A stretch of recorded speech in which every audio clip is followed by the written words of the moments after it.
Would have worked too. Same thing.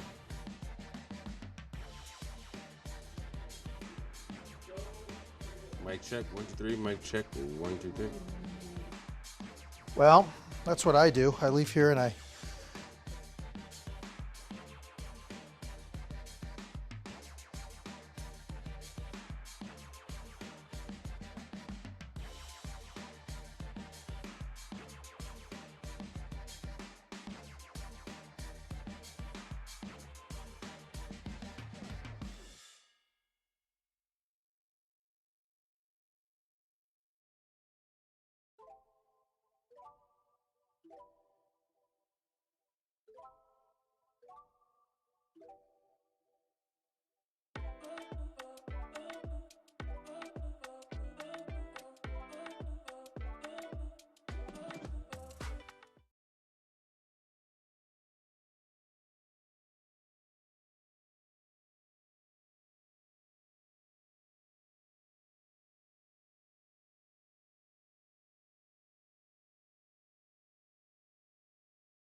All right, thanks for joining us tonight here on Arc Salt Lake. Brian Schnee with you. It is Thursday, January 29th.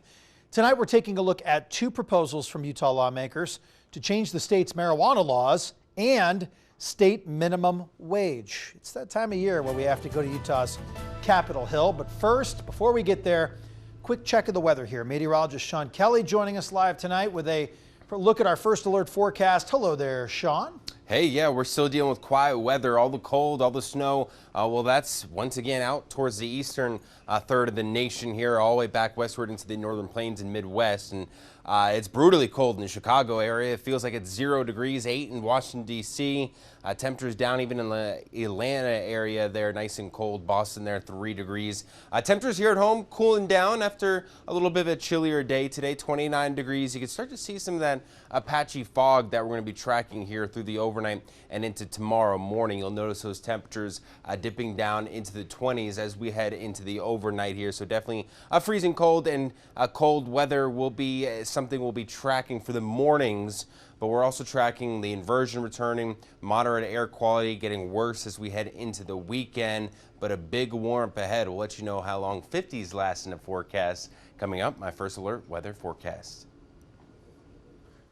All right, Sean, thank you. Developing now, a Democratic Utah legislator wants to up the state's minimum wage. Representative Nate Bluen has filed a bill that would raise Utah's minimum wage from $7.25 an hour, the same as the federal minimum wage, to $20 an hour. Natalie Waters spoke to him about why he thinks this is important. It is so critical to support working people right now. We know the livable wage in Utah is actually like $24, so this just tries to get us close to that. It also has a salary transparency piece to it that would require that potential employers put on their job applications the salary range, because people tend to underbid themselves and undervalue themselves, and we need to give people more power and more resources, and so that is what this bill is attempting to do. As I understand it, Utah minimum wage matches federal at $7.25, right? Correct. Has there ever been an attempt, to your knowledge, to raise the state? Yes, there have been almost every year. I think someone will run a bill. I don't think that we've seen as aggressive as $20 an hour. I think we've definitely had some 10s, maybe a 15. But just knowing the economic climate that we are in, the affordability issues that Utah is having, 20 is a number that I think is actually reasonable. Some people would completely disagree with that. That's their prerogative. But I have heard from particularly small business owners already that they are interested in supporting this and seeing where it goes, because they feel like their employees do not have the opportunities they need to go out and provide for themselves, and having that sort of base for the entire market would be very helpful. And I think this is good. People will disagree with this. I think this is good for business. If you pay people more, they can shop more, they can afford more, and yes, prices will go up a little bit. I think that's just part of the economics, but we have seen plenty of studies showing that Raising the minimum wage does not contribute to large-scale job losses. It doesn't contribute to anything like that, to massive inflation. It will support an economy that is less top-heavy and allows more people to actually afford the things that they need to afford to just get by on a daily basis. Well, we wanted to know, what do small business owners think of that? Natalie spoke to the owner of a store that's been in the 9th and 9th area of Salt Lake City for more than 40 years. Well, we just talked a little bit about how the federal minimum wage is currently $7.25, which Utah matches. That's shocking. Senator Bluin is proposing a bill this session to create a state minimum wage for Utah at $20. What are your thoughts on that? I think that might be a little high. Just that I think there's lots of people who wouldn't be able to afford to do that. I mean, I think everyone wants their employees to know that they love them and that they value them, but you also have to realize that $20 an hour as a starting wage is pretty hard. Yeah, it's a massive jump. It's not taking incremental steps. That is a huge jump. I went through this when I lived in Oregon about 8 years ago when the minimum wage there was adjusting. Utah is one of 20 states that adhere to the federal minimum wage, $7.25 an hour. The federal minimum wage has not increased since 2009. Well, this is the longest stretch without an increase. Perhaps that should be changed. Just saying. According to the Bureau of Labor Statistics, $7.25 in 2009 would equate to $10.81 in 2025 when adjusted for inflation. Well, let's be practical here, people. Let's keep up with the times like we're doing with everything else. So $20, by the way, that would be massive. I mean, let's look at the minimum wages across the U.S. New York has the highest at $17 per hour. So guess what? If this would ever go through, it would be the highest unless other states have this in a session right now. Idaho and Wyoming's minimum wage, same as Utah's, $7.25. Colorado and Arizona, near $15 an hour. Nevada and New Mexico's minimum wage is $12 per hour. And if we really wanted to do some in-depth reporting, you could definitely pick this topic about wages, because lots of people have lots of things to say when it comes to making a paycheck. Also at the state capitol, a different Democratic legislator is proposing a bill to change how crimes involving marijuana are prosecuted. Representative Grant Amajad Miller wants to redefine what simple possession is of up to 14 grams. Right now, for first-time offenders, it's a Class B misdemeanor, could mean jail time. He explained to our Natalie Wattis the reason for his proposal. What my bill does not decriminalize marijuana, but instead first-time simple possession, small amounts of marijuana, no jail time, and preserves your criminal record so you don't get that conviction. That's my goal here. Right now, simple possession of marijuana in the state of Utah is defined as 99 pounds or less. That's a semi-truck full. What I want to do is correct what simple possession really means. I'm a defense lawyer. I've been a public defender for about 8 years. Before I was a public defender, I worked all over the state doing marijuana defense. I represented a lot of people from out of town, from Colorado, Nevada, places where marijuana was legal and they drive through to our natural parks for tourism or for skiing. They were shocked when they called me and they found out that it was a real crime in Utah, that you had to lawyer up, that you could be exposed to jail time. And as a lawyer, I've seen people go to jail for simple possession with no criminal history in the state of Utah. My goal is this. I'm not looking to decriminalize marijuana. Marijuana will still be a Class B misdemeanor. But I want to define reasonable amounts of marijuana, and I don't want people to be saddled up with criminal history or go to jail just because they came to Utah and they didn't know. Right now I have a substitute on the bill. Originally I wanted it to start at an infraction and then move its way up, but I don't think that there's an appetite in the legislature for that.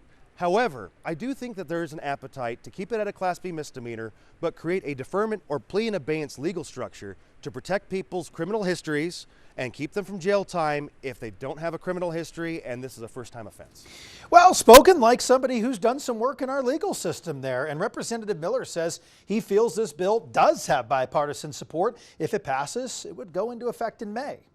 So just last month, President Trump signed an executive order making marijuana a Schedule III controlled substance instead of a Schedule I. This could remove some barriers for medical marijuana research. Other Schedule III drugs include Tylenol with codeine, testosterone, anabolic steroids, ketamine, It's one of the most significant changes to drug policy in decade. It's interesting when you put those two together in the same category as some of the other ones.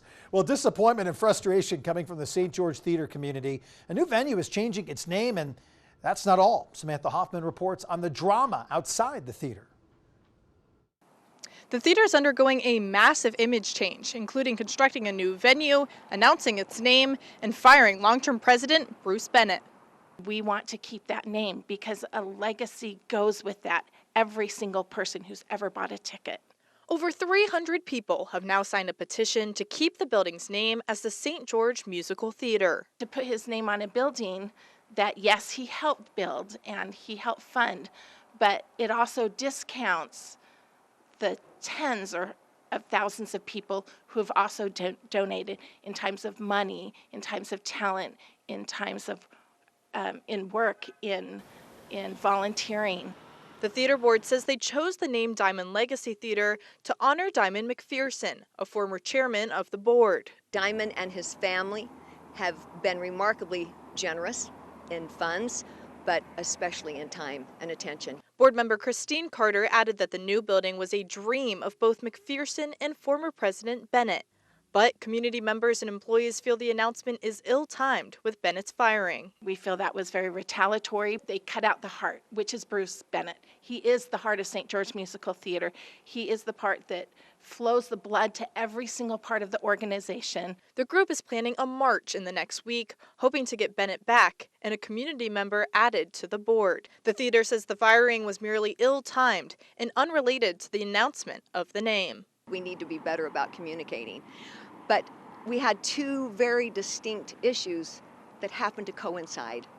And that, I think, has been what's confusing. Bruce has left a positive legacy. We need his gifts. We just want to use them in a different way. I also spoke with a performer who says the board should not be surprised if the cast and theater goers step away, as she herself doesn't feel comfortable performing. You can hear more from her in the full interviews on the KUTV website. In St. George, Samantha Hoffman, KUTV 2 News. Coming up on Arc Salt Lake, a historic train is pulled into Ogden's Union Station. What makes this engine so unique and how you can get an up-close look in our Amazing America report.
A Utah historic train has rolled back into our backyard. The Denver and Rio Grande 133 back home at Ogden's Union Station, on display for the next 2 years. Kristen Kenny takes us inside its history and why this locomotive still matters today in this amazing America 250. Stand on the platform at Ogden Union Station, and it's easy to imagine a different era. Train horns echoed through the city, and railroads powered everyday life here. So what did this place look like back in the day? Oh, it would have been bustling. This was once the heart of rail travel in the region. So it was the official stopping point for all trains going north, south, east, and west. The railroad connected communities and helped Utah grow. It was a place where our community really fell in love with railroad traffic. And now a piece of that history has rolled back in. This is the Denver Rio Grande 133. This isn't just another old train. This train is really, really special. In fact, it's the only Rio Grande switch engine known to be preserved anywhere. Built not to move passengers, but to move the things that kept Utah running. It had a really important job. For decades, it hauled coal, grain, and goods through Utah's rail yards. So a lot of miles. A lot of miles on that thing. And while this locomotive dates back to the mid-1960s, its story is far from ancient history. It served all the way through the 80s and 90s with Denver Rio Grande, then later Union Pacific, and then it was in service up until it was retired a few months ago. Despite all those years of hard work, this switch engine that could still looks much like it did when it first showed up to the job. So this is the original paint. It is from 1965. Original lettering. Yeah, you can see the Rio Grande a little bit along these engine doors. And for the next 2 years, it's back where it belongs. On display at Ogden Union Station, where this engine once did work. This is on loan to us right now from the Promontory chapter of the National Railway and Historical Society. And while it may be retired from moving freight, its work isn't finished. It's keeping Utah's railroad story alive. Every day I meet somebody who says, you know, my grandpa used to work on the railroad, my dad used to work on the railroad. Kristen Kenny, KUTV 2 News. 2 News wants to see how you celebrate 250 years of amazing America. Scan the QR code or go to KUTV.com/chime in. Click Submit Content and pick Amazing America 250 from the drop-down. Whether it's your favorite monument, your favorite park, around the state, or around the country, we want to see and share whatever makes you proud to be American. Thank you for being a part of 2 News and Amazing America 250. Well, not easy out there for some of you. Head north right now. This is in Perry, I-15. Can't see a lot of Perry. Also, the sun is down. We know that, but you really can't see a whole lot of anything. Those lights are skewed on the camera right now. Man, the density there, Sean, it looks pretty impressive. What is the scale we're looking at on this camera in terms of visibility? Well, we're dealing with less than a quarter-mile visibility, and once those temperatures drop below freezing, it will become an issue and become a freezing fog, which of course we don't want. And again, we'll be watching out for the Tooele County area, basically anywhere in and around the Great Salt Lake, including Davis County up through Brigham City. You can see that reduced visibility, less than a quarter mile, and now down to 2 miles visibility here in the Salt Lake City area. So we'll be watching out for this to get worse and worse as we head through the overnight and into tomorrow morning's commute. You could even see that kind of developing a little bit further eastward here across the high-res futurecast for some of that freezing fog to continue to be an issue through tomorrow morning, 8, 9, even 10 o'clock tomorrow with some cloud coverage moving in tomorrow afternoon and evening. No rain, no snow, nothing in the forecast, but again, that freezing fog will be problematic for areas in and along the Great Salt Lake areas. So give yourself some extra time for tomorrow morning's commute. Where's the storms? Well, we've got to wait maybe another 12 days to see something in the area that could be a little bit more substantial than what we've been dealing with. So right now we're eyeing Tuesday, February 10th. For maybe a possible pattern change. That's just kind of all at what we're looking at now, kind of grasping for straws. But it's been a dry month, and one of the driest months on record for January in terms of snowfall amounts. It's been the least snowy season on record, only picking up a trace here in the Salt Lake Valley. High pressure system will be building back in. This is the main reason why it's been so dry here. We continue to deal with dry and high pressure system for much of the West Coast. As it shifts out towards the east, though, as we get into Monday, that'll allow for a cold front to move in. As we get into Monday, that'll clean out the air a little bit again, but then the high moves back in as we head into Wednesday and Thursday of next week, and then kind of rinse and repeat forecasts here all the way up through the next 12 days or so. So we've got dry conditions right now, just some patchy fog, and yes, it's freezing cold fog for Salt Lake City and areas northward, as those temperatures have fallen below freezing here. We're in the 20s, 35 in Provo, 26 in Heber, 36 in Hanksville, so it's a chilly evening out there. And you can see up and down the Wasatch Front, it is plenty cold for much of the region. Air quality issues will linger and actually get worse before they get better, especially as we head into the weekend. So we've got 20s and teens for lows overnight. Highs tomorrow into the 40s for much of the region. St. George, you're looking at temperatures here into the 60s each and every day. Getting close to 70 degrees as we make our way into Sunday. Plenty mild into next week as well. And then across the Wasatch Front, we're dealing with temperatures here into the 40s and 50s and chilly for next week. But again, no storm in sight, Brian. Yeah, I mean, extremely mild. Yeah. Yeah, That's I mean, you were talking about Chicago, feels like 0. I mean, there's something we can't be complaining about, at least we're somewhat comfortable here. Right. All right, thank you. We will be right back.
Salt Lake City hosting watch parties for next month's Olympics in Italy.